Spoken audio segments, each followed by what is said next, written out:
നമസ്കാരം. സിനിമാ മേഖലയിലെ മിക്ക നടന്മാർക്കെതിരെയും ലൈംഗിക ആരോപണങ്ങൾ ഉയർന്നു വരികയാണ്. നിവിൻ പോളിക്കുമെതിരെ ഇത്തരത്തിലുള്ള ആരോപണമായി എത്തിയിരിക്കുകയാണ്. അഭിനയിക്കാൻ അവസരം വാഗ്ദാനം ചെയ്ത് പീഡിപ്പിച്ചെന്നാണ് യുവതി പറയുന്നത്. യുവതിയുടെ മൊഴിയുടെ അടിസ്ഥാനത്തിൽ എറണാകുളം ഊന്നുകാൽ പോലീസ് ജാമ്യമില്ലാ വകുപ്പ് പ്രകാരം കേസ് രജിസ്റ്റർ ചെയ്തിരിക്കുകയാണ്. നിവിൻ പോളിക്കൊപ്പം 6 പേർക്കെതിരെയും കേസ് രജിസ്റ്റർ ചെയ്തിട്ടുണ്ട്. കേസിൽ 6ാം പ്രതിയാണ് നിവിൻ.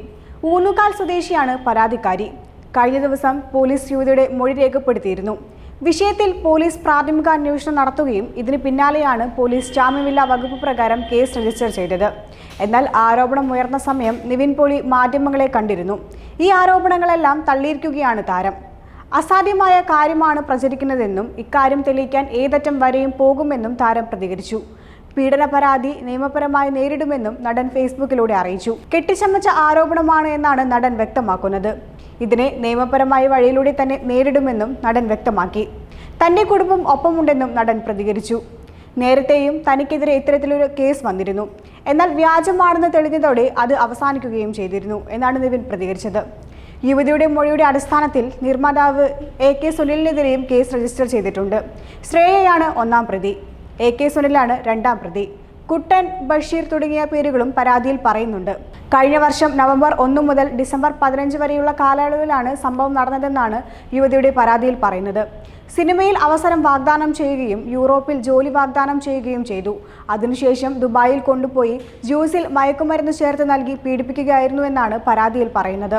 അതേസമയം നിവിൻ പോളിയും സംഘവും മർദ്ദിച്ചുവെന്ന് കാട്ടി യുവതി 4 മാസം മുൻപ് പരാതി നൽകിയിരുന്നു. എന്നാൽ ഇതിൽ പീഡനാരോപണം ഉണ്ടായിരുന്നില്ല.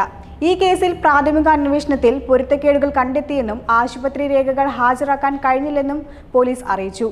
ഗൂഢാലോചനയുടെ ഭാഗമായാണ് ഇത്തരത്തിൽ ആരോപണം ഉന്നയിച്ചിരിക്കുന്നതെന്നാണ് നിവിൻ പ്രതികരിച്ചത്. ഇതോടകം തന്നെ സോഷ്യൽ മീഡിയയിൽ ധാരാളം ചർച്ചകൾ നടക്കുകയാണ്. നിവിൻ അത്തരത്തിൽ പ്രവർത്തിക്കില്ല എന്ന ഒരു കൂട്ടം വിഭാഗവും ചിലപ്പോൾ അങ്ങനെ സംഭവിച്ചിട്ടുണ്ടാകാമെന്ന് മറ്റൊരു വിഭാഗവും പ്രതികരിക്കുന്നു. കൂടാതെ നിയമ നടപടിയുമായി മുന്നോട്ടു പോകാൻ തീരുമാനിച്ച നിവിന്റെ ഉറച്ച നിലപാടിനെ ഏവരും സ്വാഗതം ചെയ്തു.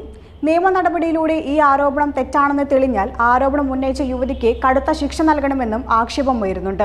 എന്തായാലും തെറ്റുകാരാണെന്നോ അല്ലെന്നോ തെളിയിക്കാൻ മാത്രമല്ല യുവതികൾക്ക് തങ്ങൾക്കേറ്റ ദുരനുഭവം തുറന്നു കാട്ടാനുള്ള ആയുധമായി മാറിയിരിക്കുകയാണ് ഹേമ കമ്മിറ്റി റിപ്പോർട്ട്. നിലവിൽ സിദ്ദീഖ്, ജയസൂര്യ, മണിയൻപിള്ള രാജു, മുകേഷ് എന്നിവർക്കെതിരെയാണ് ഇത്തരം ആരോപണം ഉന്നയിച്ചിരിക്കുന്നത്. ഇവർക്കെതിരെ കേസ് രജിസ്റ്റർ ചെയ്ത് അന്വേഷണവും ആരംഭിച്ചിട്ടുണ്ട്.